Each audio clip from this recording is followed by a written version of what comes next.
What is astrology? How does it work?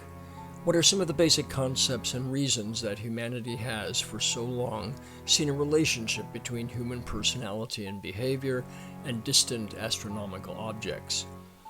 The universe is a fractal, infinite overlapping patterns that produce greater and greater complexity, yet do so with adherence to some very basic forms. It's no coincidence that non-tangible things like human personality extrapolate from these very basic patterns in nature. Our world appears to behave as if it were made from a recipe of basic ingredients. These ingredients express themselves on a variety of levels. Even if one contemplates something as simple as rock, one finds incredible variety, colors, textures, varying levels of hardness, and different predictable results under circumstances of heat or pressure. Among living things, and by extension products of human interaction and endeavor, like partnerships, corporations, nations, music, and art, one finds concepts and qualities open to descriptive analysis.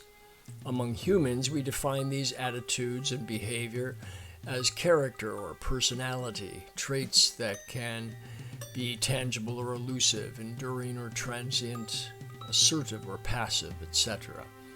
Human personality is certainly far more complex than the characteristics of inanimate stone or simple plants and creatures in the animal kingdom. We see personalities that are trustworthy and dependable, or evasive and unpredictable, aggressive or peace-loving, inflexible or compromising, idealistic or practical and worldly. For many throughout history, patterns in human behavior were beyond obvious, and through recognitions of these patterns, one could often make assumptions regarding the possible outcome of certain behaviors in action. Predictability did not require insight akin to magic, but merely a common-sense appraisal of what anyone could see if they were paying attention. When applying such context to astrology, one might ask a simple question: how does this work? How can the position or alignment of planets accurately correlate to personality types or even predict events in a person's life? There are some astrologers who imply the possibility of a cause and effect relationship between astronomical bodies and human personality. In this appraisal, they suggest that perhaps gravity or radiation in some way affects human personality. Other astrologers do not believe this to be the case. A more sophisticated appraisal sees correlation as non-causal. A horoscope is merely a picture of the sky at a given time from a particular location. An astrology chart can exist at the time of a marriage, the opening of a business, or the founding of a nation. An astrological chart ultimately symbolizes and describes the particular attributes or qualities of a moment in time at a particular location. Meaningful coincidence, or what is called synchronicity, is what allows us to correlate the placement of the sun, moon, and planets with the unfolding of qualities in our world. As above, so below, as the observation was once described.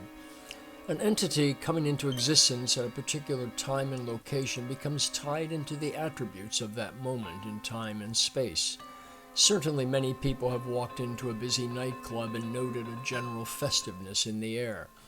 At another time, a dampened atmosphere. Time itself correlates with an ever-continuous unfolding of qualities. A tourist walking the streets of Berlin today would be witnessing a very different atmosphere than the one seen in, say, 1945. Such examples are certainly obvious, perhaps too obvious, but they are often taken for granted. Imagine you're in a coffee shop. You raise the cup to your lips while looking out the window. You see a red car pass by. A person on the other side of the street drops their hat, and a dog barks in the distance. All of these events take place at a particular time and space observable to you. There's nothing particularly amazing about their correlation. Given the mundane quality of these events, they appear to be rather random and unconnected, and they are physically unconnected, but one could theoretically say that when you begin to drink from your cup of coffee, a man will drop his hat and the dog will bark. Predictable astronomical cycles are significantly more obvious to human observation than barking dogs or cups of coffee. An astrologer may note that an entity, person or an institution coming into existence when the sun is marked by a location in the so-called sign Sagittarius, let's say lined up with the planet Jupiter.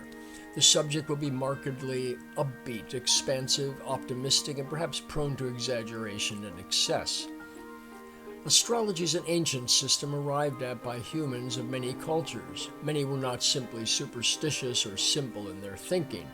For at least a couple thousand years, Mars, in addition to its color, red, was seen to correlate with war, blood, and iron.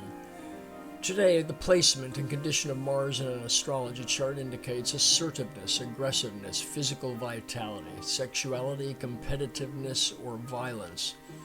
Mars is a visceral symbol. A badly placed Mars, the time of one's birth, would have indicated the possibility of attack by wild animals or injury in battle. Today, we may note a possibility of being accident-prone, overly impulsive, or argumentative. It could simply mean career occupation as a police officer or soldier. The question that often arises when addressing astrology is the issue of fate versus free will. People will often ask something along the lines of, "Don't you believe in free will?" Ultimately, that's an irrelevant question. The famous psychologist Carl Jung, who, by the way, dabbled in astrology, described free will as doing what one must do. Any basketball player has the free will to become a violinist. It's not to say that a basketball player might indeed choose to do that. However, one becomes a basketball player or a violinist because the basic essence of their personality coincides in some way with that choice of interest or vocation. Just the same, one could say a doctor has the free will to become an auto mechanic. Once again, who's to say that that would never take place, but there are clear tendencies and affinities that direct one to certain outcomes. Free will and fate are intertwined. They cannot exist independently of each other. Freely chosen actions inevitably produce future fate, and fate often drives the choices one makes when exercising their free will. One can freely choose to do anything, but that choice is highly constrained by one's nature. The driver of a car can go where they please, but are still constrained by a road, signs, and other drivers. To understand and appreciate the symbolism of the various parts of a horoscope, one must primarily understand the meaning of the 12 signs of the zodiac. What they symbolize can actually be looked at as 6 polarities, where opposites at either side of a circle represent different faces of an underlying concept. The 12 signs can be appreciated in even simpler terms as belonging to a side of a basic polarity, yin-yang, male-female, light, dark, assertive, passive, centrifugal or centripetal forces, or chaos and order. Almost anything can be understood with greater clarity by observing its apparent opposite and realizing that they are ultimately not opposites. Also, among the 12 signs are the simple breakdown of what is referred to as the elements, earth, air, fire, and water. Because these are symbolic, they represent a rather poetic description, and an extremely pragmatic person might find it difficult to understand how a person could be fiery or watery. But we use these types of poetic descriptions in everyday life when we say someone has a hot temper, or a person is earthy, or they're as dependable as a rock.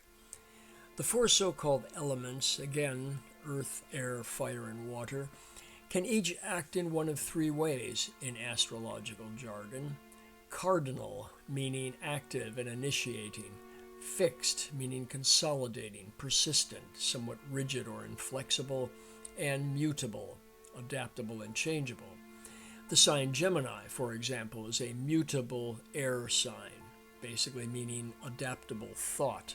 An astrological chart can appear mystical and esoteric if one is not aware of the symbol's meaning, but again, the truth of the matter is it's merely a picture of the sky, showing large objects made of rock and ice and gas as they move around a star, the sun.